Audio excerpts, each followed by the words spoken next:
I am so thrilled to be welcoming Todd Cherches, my good friend whom I've never met in person. We met online during the pandemic.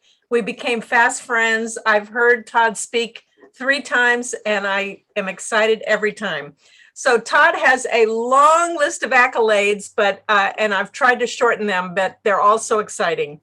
Todd is the CEO and co-founder of Big Blue Gumball, an innovative New York City-based leadership development and executive coaching firm. He's a member of Marshall Goldsmith's MG 100 coaches, quite a feat.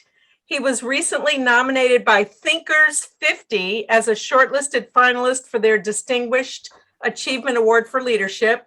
He's ranked number 35 on the 2021 Thinkers 360 list of the top 50 global thought leaders and influencers in the field of management, a 3-time award-winning adjunct professor of leadership at NYU, and he's also a lecturer at Columbia University, a TEDx speaker, and finally, Todd is the author of the groundbreaking book, Visual Leadership, Leveraging the Power of Visual Thinking in Leadership and Life, which was published last year by Post Hill Press from Simon & Schuster. And on top of all of that, Todd is a very humble and nice guy. Please help me welcome Todd Cherches. Yes, thank you for that wonderful introduction. And it's nice to meet all these new friends in San Francisco, my second favorite city of the world.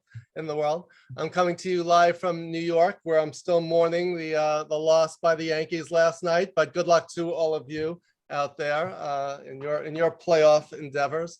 So I'm going to do a 2-hour workshop. I know I only have an hour, so luckily I talk fast. So I'm going to pack a lot in. We're going to try and make this as interactive and experiential as we can through the use of the chat box, turning on our microphones, etc. So I'm just going to launch right in. Let's get started. So visual leadership is everything that I do. And if you look at the word, I'll talk more about why it's spelled that way in just a couple of minutes. But what is visual leadership? Before I tell you why it's spelled the way it's spelled, basically, visual leadership is the application of visual thinking and visual communication to the practice of managing and leading. So whether or not you manage and lead people or just manage and lead yourself in your own life, I want you to think about how you incorporate visuals into everything that you do. So we're going to take a deep dive into what that all means. So the reason that the word visual leadership is spelled the way it is because of the fact that who you are and how you lead is inseparable from the lens through which you see the world. Right? We all talk about having a leadership vision. We all talk about different perspectives on things. So we're going to talk a lot today about the metaphor of seeing, looking, watching, noticing, and how we take in the world through our eyes and help others to see what we're saying. So that's the focus of my session today. So if you think about it, what does it mean when we say someone is a visual leader? What does it mean when we say someone's a leadership visionary? Right? These are words we use all the time. So we're going to explore what this really means and how we could be better at all of these things. So let's start with visual thinking. What is visual thinking? What do we mean by it? What I'm going to ask you to do right now is in the chat box, type your best definition. So if you hear the word or phrase visual thinking, what does that mean to you? Let's see what you have to say.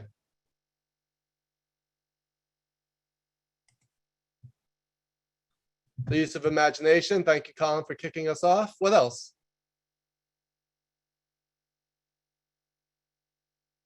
What else would you add to that? Brings up an emotional response, thinking beyond what's right in front of you. Yes, thank you, Anastasia and John. What else comes to mind as you think about the words visual thinking? Susan, you're on direct message to me about using all senses. Great. Right. We're going to focus on visuals, but we don't want to neglect the fact that we take in information through all of our senses, right? Creates creative visual memory. Definitely, Craig. Using picture words. Thank you, Patricia. Thinking in your brain. Excellent. So let's move full steam ahead. So in a nutshell, visual thinking is what? It's about thinking in pictures. Mostly in the business world, we focus on words and numbers, but we want to focus today on thinking in pictures. We already do this, but hopefully by the end of today's session, you'll have a heightened state of awareness of when you use visual thinking and how you use visual thinking. So a visual thinking is thinking in pictures, what is visual communication? It's about communicating with pictures, right? How do we use imagery? How do we use visual language to get our ideas out there into the world? That's what we want to talk about today. So think about this. You have an idea, pops into your head. It could be any idea in the world, right? We need to think about, how do I frame this idea in such a way that I can get this idea out of my head and into someone else's head, with our goal being to get them to say, I see what you're saying. So if you think about it, this is the foundation of every communication, right? To get people to see what we're saying, whether it's a one-on-one conversation, a meeting, a Zoom call, a TED Talk, any kind of presentation, we're always trying to get people to see what we're saying, right? Bernard Baruch said that the ability to express an idea is as important as the idea itself. So many people have great ideas. Janice and I are in a thought leadership group. And if you think about the phrase thought leadership, there's the thought and then there's the leadership, right? It's two things. Having the thought is only one piece of it. The leadership is how to get that idea out there into the world so as to change the world, right? So that's what we're trying to do more effectively in everything that we do. So as Janice mentioned, my company is called Big Blue Gumball, based in New York City. We do management, leadership, team building, presentation, and executive coaching. My motto is, we make training entertaining. I used to actually live out in LA for 10 years, from 1986 to 96. I worked in the TV industry for a number of years. I worked for Michael Nesmith of the Monkees. I worked for Aaron Spelling on Dynasty. I worked in comedy at Disney, drama at CBS, and then I was a project manager in the theme park business. So what I do is incorporate my years of experience from the entertainment and media industries and apply it to the world of management and leadership. And that's how the visual leadership approach evolved. So my mission, or my goal, is to educate, engage, and excite, right? So as you think about it, what do you want people to learn? How are you going to capture and hold people's attention? And how are you going to inspire people? This is something that we all do. I know many of you work in, everyone works in different businesses, whether it's healthcare or climate, or real estate, right? We're all trying to get people to understand something. We need to capture and hold their attention, and we need to inspire them to take some kind of action. So that's what today is going to be about. How do we do this more effectively through the power of visuals? If you're wondering about the name of my company, Big Blue Gumball, it's a metaphor. We're going to talk a lot about metaphors today. It represents the world, the earth, the globe. To us, the world is like a big blue gumball, however you want to take it. And our mission is to make the world a better place, one leader at a time. And to us, everyone is a leader. Again, even if you're just leading your own life, you are a leader. So I teach leadership at NYU and Columbia. At NYU, I teach in the HR Master's program. At Columbia, I teach in a few different programs, including leadership for Broadway stage managers, which is a really fun area to teach in. Involves a lot of creativity and show tunes. And even though I don't sing or dance, I get to leverage different creative means to help people think and communicate more visually. As Janice mentioned, I'm a TED speaker, and my book Visual Leadership was just published last year by Simon & Schuster. So with that, let's get started. I just figured out how to do this. I'm going to go back again. Let's do that one more time because it's so fun. Let's get started. All right, there we go. So we're going to turn the page on the introduction. Now I want to open it up. How do you currently use visual thinking and or visual communication in your world? So with this, I want to turn it open to anyone. Open your mic. Tell us, how does visuals play into who you are and what you do? Let's get a few samples from the room. Who wants to kick us off? Well, I've worked as a graphic designer. You can see some evidence of my work there on the wall. Great. Excellent, Colin. Nice. What's your specialty? So in terms of graphic design, what do you like to do? I like to do posters. I love doing posters for shows and performances, but I've also done billboards. I've done, many years ago, I even did some campaign signs. Oh, so very cool. Very cool. Thank you, Colin, for kicking us off. So Colin really lives in the world of visual communication and visual thinking, right? So and I also work as a photographer. So, excellent. Excellent. So one of the things we're going to be talking about later is visual storytelling, right? When we're taking pictures, you're capturing a moment in time through a lens, right? And every picture tells a story. That's one of the phrases that we use. So photography is a great example of using visual thinking and visual communication. So thanks to Colin for kicking us off. Let's get a few more. Well, as a professional speech coach, this is Patricia, and helping my clients tell stories, I get them to think of scenes and use different words. For example, I said, if your story began with, I walked into the boss's office, that's one scene. However, if you sauntered into the boss's office. You raced into the boss's office. Each word, the word, you would say it differently and the picture changes. I love it. I love it. So Patricia's basically talking about painting a picture with words. We're talking about how do you create a mental movie in the mind's eye of your listener. So that's a great example. Changing a single word changes the whole visual of what's going on in that scene. So even though you're not using imagery as Colin was doing with a physical poster, you're still using visual language to create a mental movie in someone's mind's eye. So that's a great example. Thank you. Let's get a couple more.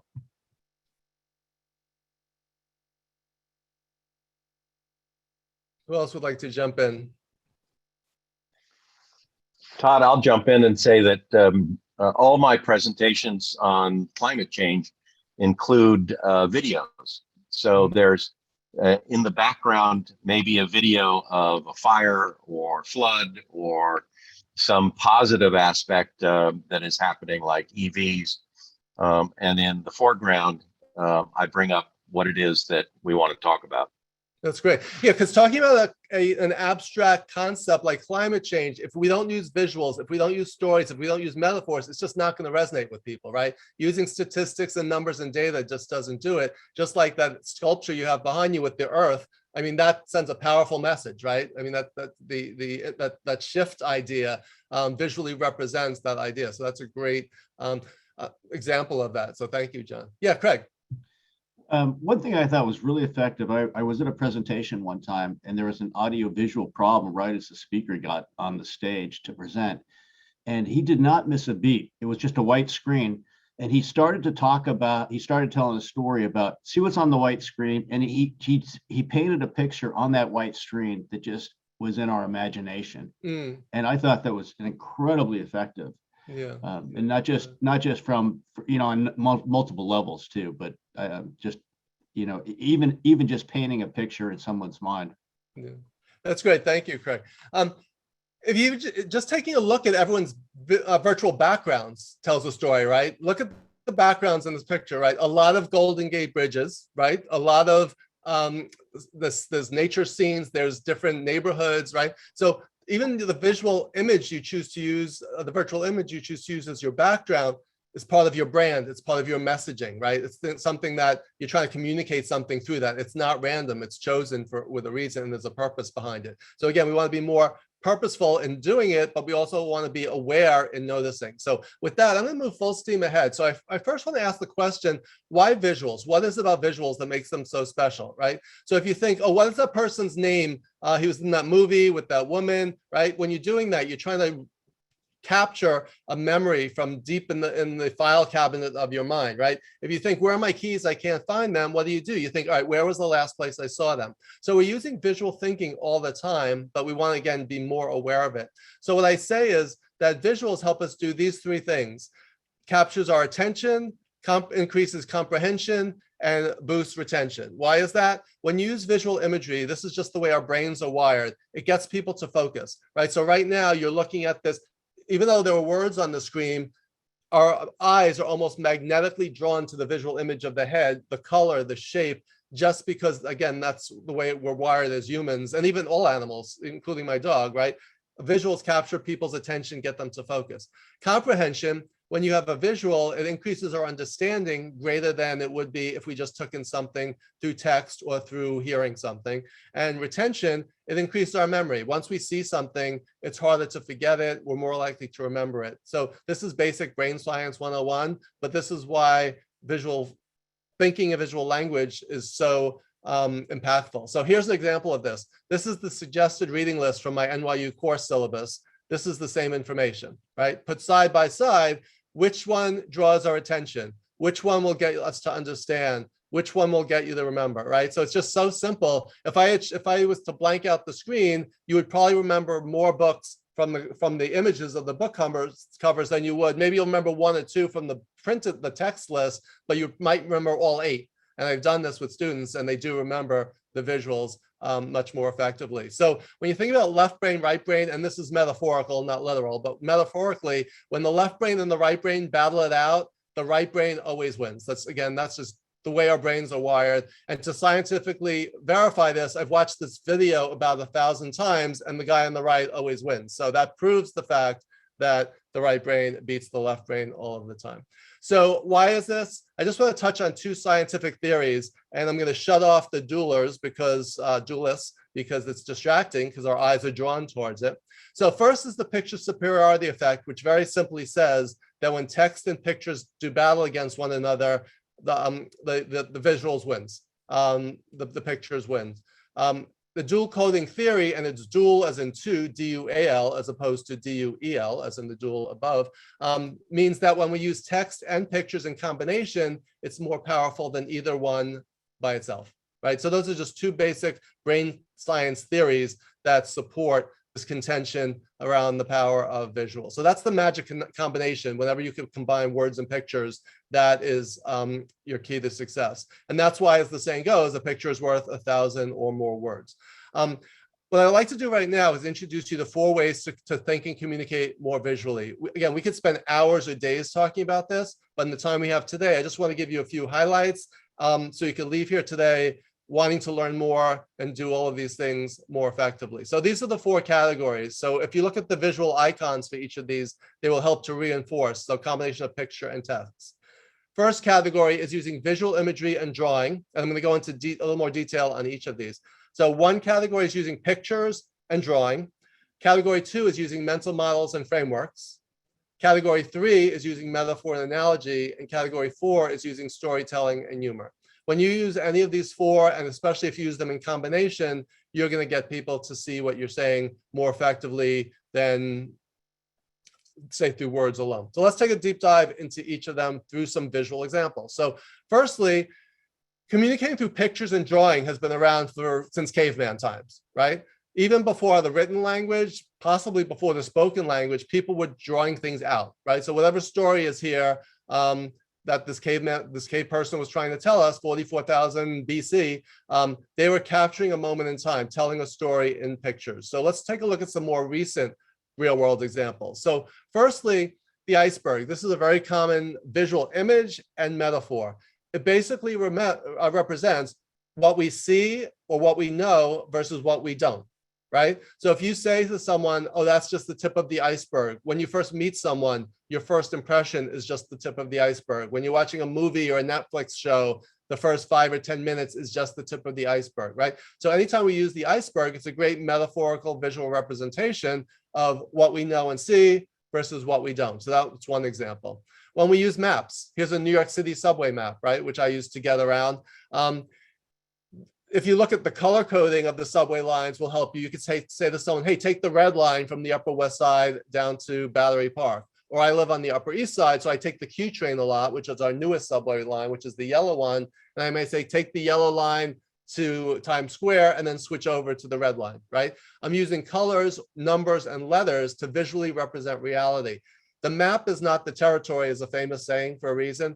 This map is not to scale. It's not geographically correct, but informationally, it gets us around the city, right? Just as a map of San Francisco would get us around the city. So when we use maps, it helps captures people's attention, gets you to understand, and increases your likelihood to remember. Data visualization. I always say that numbers are meaningless outside of the context and the story that they tell. I'll talk more about that later. But when we use data visualization, when we could put numerals into a chart, a graph, some other kind of visualization, it has greater impact and memory than just looking at numerals do. If I tell you I have a 250 average, it's meaningless. What does that mean? If it's my batting average, it's okay. If it's my bowling average, it's amazing, right? So the number 250 doesn't mean anything without knowing the context in which we're talking about it. Visual checklists are something I use often. This is my visual checklist for my trainer toolkit, right? I have my remote control with me. I have my water bottle. I have my timer, right? So this is rather than a bullet point list of what I need. I look at this at a glance and say, do I have my markers? Do I have my index cards? Do I have everything I need? So this is another example of how you can use visuals to communicate rather than just text alone. So if I was going to ask you, how are you feeling right now? When my mother was in the hospital a while ago, and luckily she's fine now, but they use this pain chart. Is it Dr. Chen? You're a doctor, right? You may have seen this before, or someone in the hospital. instead of just saying, how are you feeling? They actually have a numerical chart from 0 to 10 with corresponding words. And what they do now is they attach the visual images, right? Just using these emojis, you can see which is the negative end and which is the positive end. It's almost like a traffic light with a traffic signal, green light, yellow light, red light. They're using visuals, numbers, and text to communicate, tell people to communicate an idea that's very hard to quantify in many cases. So just using a visual like this helps people to think visually and communicate important information visually. So with my coaching clients, I do executive coaching. I might sometimes show this to a client and say, how are you feeling today? What's going on in your life? So pick one face, tell me which one represents your mood and tell me why, right? Just instead of saying, how are you feeling today? Oh, I'm fine, I'm okay. What's the value and the power of picking a face? It communicates an emotion visually that they can then expand on. So it's just a catalyst, a trigger for, again, thinking and communicating. My friend Aisha Bursell, who wrote the trends book, Design the Life You Love, and she does workshops, free workshops every week. We did an exercise around how are you feeling right now, where we were asked to draw a picture. So this is a picture I drew last May when my book came out. I was on top of the world. We did this workshop another time a few months later, and I happened to be zoomed out that day, right? So even though I can draw, my drawing skills are minimal at best. It's a way of self-expression. It's a way of communication to get an idea out of your head into someone else's head. So these are just a couple of examples of that. So when it comes to drawing, even if I ask everyone here, how many of you could draw, I may only get a few of you raising your hands. But if you ask a group of first graders, how many of you could draw, how many raise their hands? All of them, right? So what's happened over the last 20, 30, 50 years? Have we lost our confidence to draw or our ability to draw, right? Most likely it's not even on our radar, but hopefully we'll leave here today saying, hey, if I put pen to paper, I could be more effective in communicating my idea. So even if you have ICD, which is I can't draw syndrome, just empower yourself to pick up a pen and see what you could do. So get up at a flip chart or a whiteboard, or do it through in a virtual way. You could do napkin sketching. There's a saying that he or she who wields the pen wields the power. So how can you express your ideas through the power of a pen or a flip chart marker or a napkin sketch? I wrote an article for Inc. magazine, Can You Draw What Your Company Does, which describes an exercise I do with some of my clients. And I'll send Janice a copy of the PowerPoint slides and she'll forward it to all of you. So you don't have to, if you miss anything, you'll have a copy of everything. And these are clickable links. So if you click on this, it'll take you right to my article. So let's actually do a drawing exercise right now. So I'm going to ask you to pick up a pen and a piece of paper, and I'm going to ask you to draw a picture of an effective leader. I'm going to give you 2 minutes to do that. So pick up a pen and paper. I'm setting my timer right now for 2 minutes. Draw a picture of a leader and go.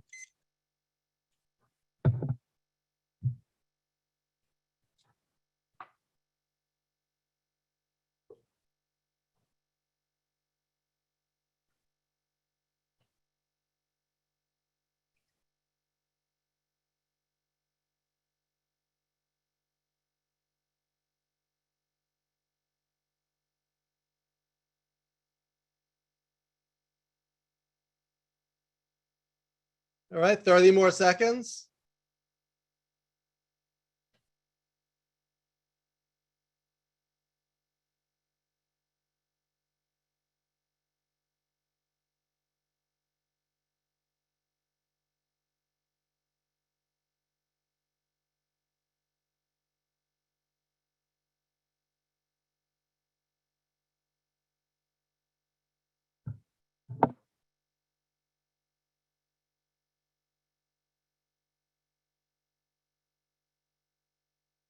All right, time is up. So who'd like to be brave and show us? So Colin, what do you have? Explain your picture to us. Yeah, it's somebody who is leading from the front. Nice. Excellent, thank you. Someone else, let's get like 3 or 4. Hetty, what do you have? I know it's hard with virtual backdrops. You kind of have to hold it right in front of you. Okay, this is Susan Rowan, and I'm the worst artist, but I have a picture of a stick figure woman leader with a book in her hand, because smart leaders read. Great, I love that. So in my class, I always say that I use the Harry Truman quote that all leaders are readers. Not all readers are leaders, but all leaders are readers. So I love that. Hetty, what do you have? You're on mute. You're on mute. Hetty, you're on mute. We see your picture, but we can't hear you. I have a picture of a lady with a pen on one hand and a notebook on the other hand. All right, great. I love it. And what does the pen and notebook represent? Drawing, making notes, showing people what I'm talking about. All right, great. Thank you. Let's get two more. And again, this is not a test of our drawing skills. It's a test of our conceptual ability to visually represent an idea. So who'd like to, Janet? Janice, what do you have? Or Anastasia? No, okay, sorry. I can't see who you're seeing. Yeah, like Susan, stick figures for sure, but I had stick figures of a person in the front of a room and a whole bunch of other people, stick figures, and they're all just saying like, yay, yes, you inspire me, truth, speak it, thank you. So they're being led and inspired by this person. All right, great. Thank you, Anastasia. And lastly, Janice? Mine is a woman like Susan's, and she has really, you can't see it, but she has really big ears and a smaller mouth. So that means she's a good listener. All right, great. I love it. I love it. So this exercise, well, let me ask you before I reveal, what do you think the purpose of this exercise is? So I use this in my NYU and Columbia classes, in my leadership programs. What's the purpose of having people do this? Heathy. You may not be a child, but you can still draw. Okay, great. What else? Help people start to define what a leader means and looks like. Okay, great. Thank you, Antonio. That's great. Yeah, so basically, this is what many drawings tend to look like, and this group was actually the exception. Most people draw a middle-aged white male. They all look like Don Draper from Mad Men, right? That's, for a lot of people, including women, that's the visual representation, especially if you only have 2 minutes and don't have time to think about it. And I got the idea for this exercise from this New York Times article, and the link is below. When you get the slides, you're welcome to read it. Picture a leader. Is she a woman? Most people draw a man. And what are the consequences of that, right? How does that, if our thought of a leader looks like this, what does that say in terms of diversity, inclusion, belonging, equity? What does that say in terms of hiring? What does that say in terms of promotion, right? So in order to change the reality, we need to change the picture in our mind, right? We need to change the image of what leadership looks like, right? I drew a woman.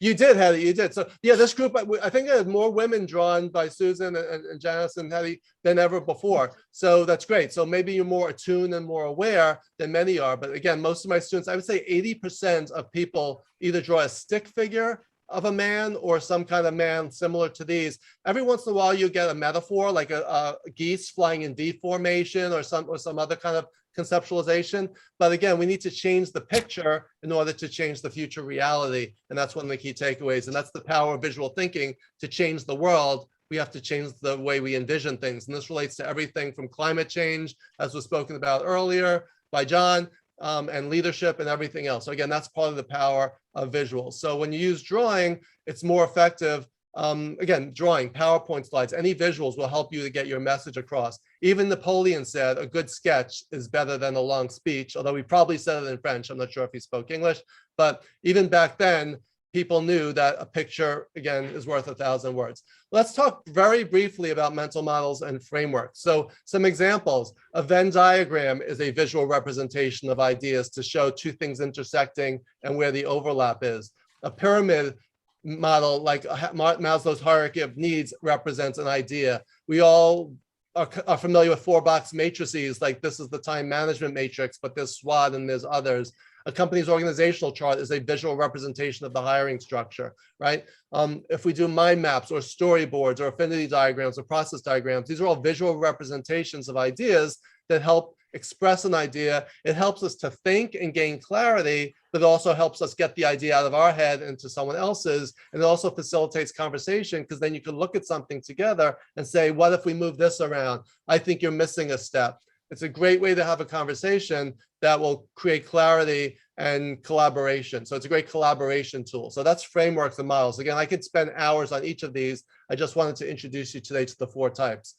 The third one, and this is an example when people take my courses or workshops, this is a visual snapshot of all the key models that we may have covered. Again, even if you can't read the text, the visual models and the color reminds you in a blink of an eye what we talked about. It's a great refresher and it's a great memory technique. So think about how you can use visual aids to capture your ideas so people can remember what they are at a glance. So this is just one way of doing it.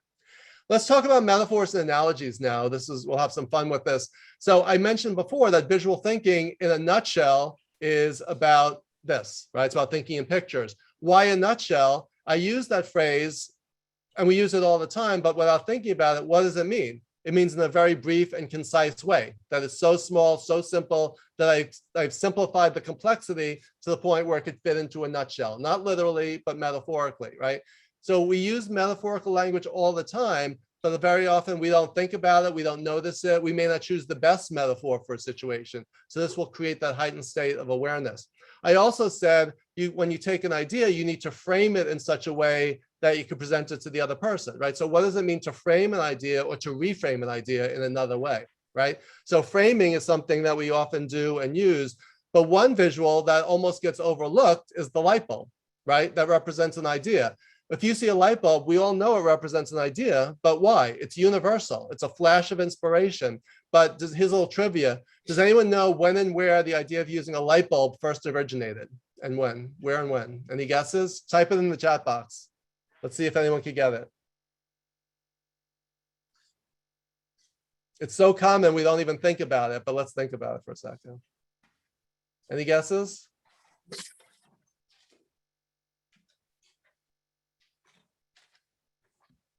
Or if you don't want to type it in, if anyone want to shout it out, any guesses?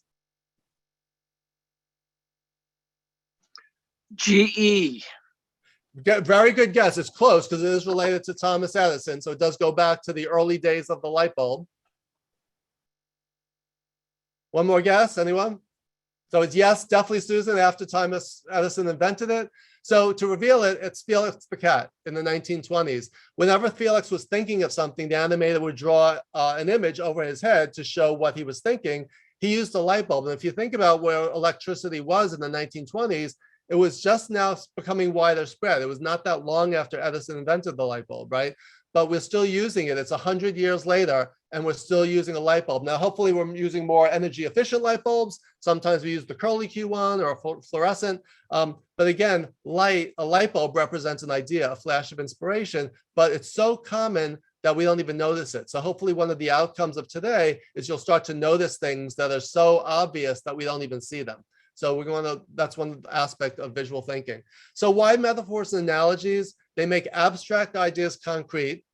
They make the intangible tangible, the complex simple, the unfamiliar familiar, and the invisible visible. And that's what we're all trying to do, is make invisible things visible to other people. So if we say something's the key to success, there's not a literal key and a literal door, right? But we say this is something that will open the metaphorical door and lead to success. If we're talking about burnout, which some of the people on the call might do, what are we saying? So here's Janice, a little shout out to Janice. When we're talking about banishing burnout, we're not literally on fire, even though the book cover might imply that. What do we mean by burnout? Why burnout as a word for that exhaustion that, like, it's just like I'm running out of steam, I'm running out of energy. It's like a candle, right? It's like we're burning out like a candle that it's down to its wick, and we're just barely staying alive. There's maybe a flicker of energy left, but we're getting to that point, right? So that's why, if you think about burnout as a metaphor,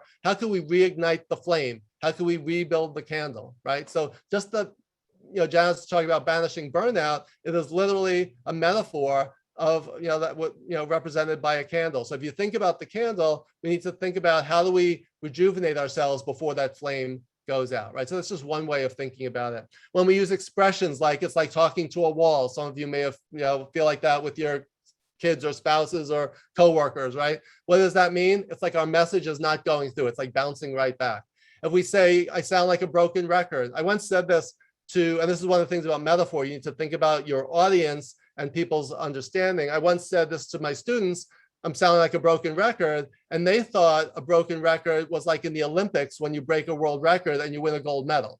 They have never experienced the pain and pleasure of a needle stuck in the groove of a vinyl album. So they had no idea until I told them what it means. So when we're talking about to people of other cultures, other generations, we need to really put ourselves in their shoes and say, are they going to understand what I'm talking about? So if we say we'll cross that bridge when we come to it, because I'm talking to a group in San Francisco, I would use this image. I might, if I was talking to someone in London, I might use the London Bridge. If I'm talking to other New Yorkers, I might use the Brooklyn Bridge, right? We always want to think about who's our audience. So I'm looking at Christine Torrington's background, right? I'm looking at Patricia Fripp's picture, right?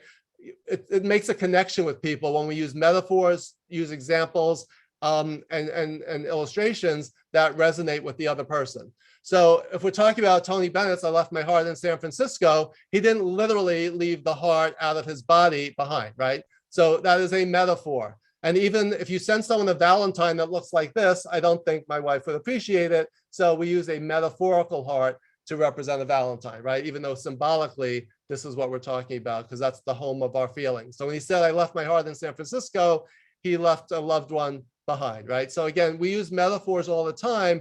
We don't always think about which ones we should use and the impact that they're going to have. So for example, I use a lot of baseball analogies, so I'm a huge baseball fan. So they very often tend to revolve around the Yankees or Mets. But, you know, if I'm talking to this group, I might pick a bit different image, right? And use a different baseball analogy. I might mention Willie Mays, who has both the New York connection and the San Francisco connection, right? So you want to speak the language of your audience. You want to use images that will resonate with people, because metaphors can either bond you with people and connect you or alienate you and show that you're clueless. It demonstrates empathy and understanding when you use visual language and visual imagery that connects with your particular audience. So a couple more examples. So when I'm talking to people from other parts of the world, if you notice, not just baseball, but if I'm talking to someone from Canada, I might use hockey. If I'm talking to someone from India, I might use cricket or rugby in Australia. Or so if you notice, there's gender diversity, there's ethnic diversity. So often we gravitate to the stories and metaphors that resonate with us.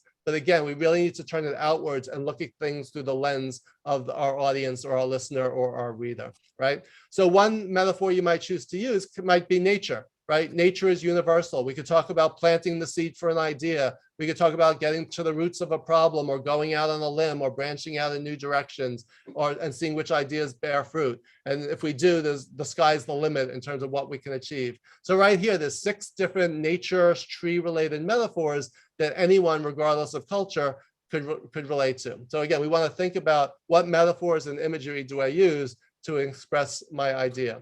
One of the most famous one, again, my millennial students tend not to even know this movie, let alone this quote, but we all know that life is like what? A box of chocolates. And why is that? Anyone?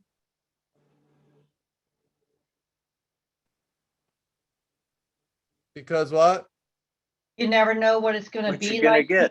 Right, you never know what you're going to get. Now, the exception to this, there's one exception to this, and that is the Whitman sampler. So I grew up eating these and fighting my brother. He would take a bite out of one and put it back because he didn't like it. But the magic of the Whitman sampler is what? What differentiates it from all the other boxes of chocolate is that it comes with a map. It's a visual representation of what all the candies are. So you don't have to fight over them or have someone take a bite out of it and put it back because they didn't like the cashew cluster or the molasses or whatever, right? So you can see while I was taking pictures of this, I couldn't help eating them. So there were only a few left.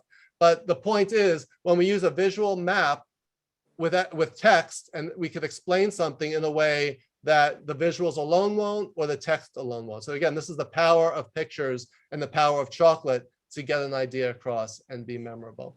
So again, the examples I just shared with you are just what? The tip of the iceberg. There's a million more. So think about what are some of the metaphors and analogies you commonly use, and what are some that you might use in the future. I know a few people like Craig, you're in the real estate business, and I was speaking at the Fordham University Real Estate School on leadership and ethics in the real estate business, and we were talking about the concept of integrity.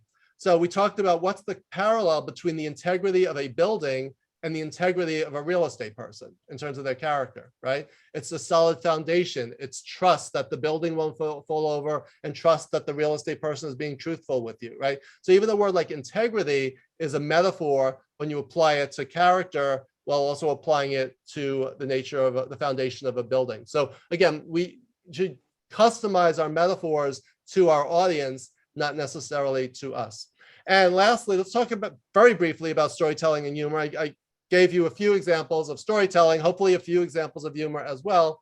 What do we mean by visual storytelling? Just as in Patricia's example earlier, it's about painting a picture with words, right? Changing a single word from I ran there to I walked there to I sauntered in. That single word changes the mental picture people have of what's going on. So when we're speaking, even if we're not showing a visual image, we're creating a mental movie in the minds of others that they are watching in their head as if they are seeing it with their physical eye. And our goal is to get people to see what we're saying. That's the, again, that's starting with that, ending with that. That's what we're trying to do. So if I was going to explain to you the history of visual communication in 3 slides, it started with cave drawings, and then the Egyptians in 3000 BC created pictograms, right? Pictures that eventually evolved into our alphabet that we use today. And then in 1999, emojis came along. So in 46,000 years, we went from cave drawings to emojis and to communicate ideas in a visual way, right? So last couple of points. So these are the 4 ways. And again, we could have spent hours on each one, but at least now you have an overview. So if you look at the first 2, these tend to be visible to the physical eye. We look at drawings, we look at imagery, we look at models. This other 2, metaphors and stories, are visible to the ear. We're painting a picture with words so that people can hear it. And Shakespeare actually coined the term to see something in your mind's eye. When he saw the ghost of his father, he didn't know if it was a real apparition or just a figment of his imagination. So he said to Horatio, I see my father in my mind's eye. He wasn't clear which it is. So we want to create imagery and use visual imagery and visual language. And when you use them in combination, it will help people both to hear what we're saying and see what we're saying. So the last thing I want to mention, and that's the magic combination, is on the cover of my book, if you look at the eye, it's a rainbow colored eye. Originally, I had a blue eye because my company's called Big Blue Gumball. So I thought for branding, it would be consistent. And then I realized that the blue eye was not representative. It was not inclusive. So I chose to go with a rainbow eye. And the rainbow eye represents a couple of things. One is that just as no one in the world has this rainbow colored eye, no one in the world sees things through the same lens that you do. Your biases, your assumptions, your paradigms, your life experiences all shape what you see and what you miss, right? So we need to realize that what we see is just our point of view. It's our perspective. So we need to look at the world in the spirit of diversity, inclusion, empathy, and compassion, and try to see things from other people's perspectives. And to do that, we need to use all our creativity and innovation, as I talked about today, using drawing, illustration, PowerPoint slides, props, visual images, whatever you can use to express your idea in such a way that people can see what you're saying. So when it comes to flipping the eye, we need to look internally at ourselves. What are our biases and assumptions? And secondly, and I wrote another Inc. article on why leaders need to focus on flipping the eye. If you click on this link, it'll take you to it. Flipping the eye, looking inward at ourselves and really hitting the pause button, which is a metaphor, and stopping and thinking is how I'm thinking, how I'm processing this.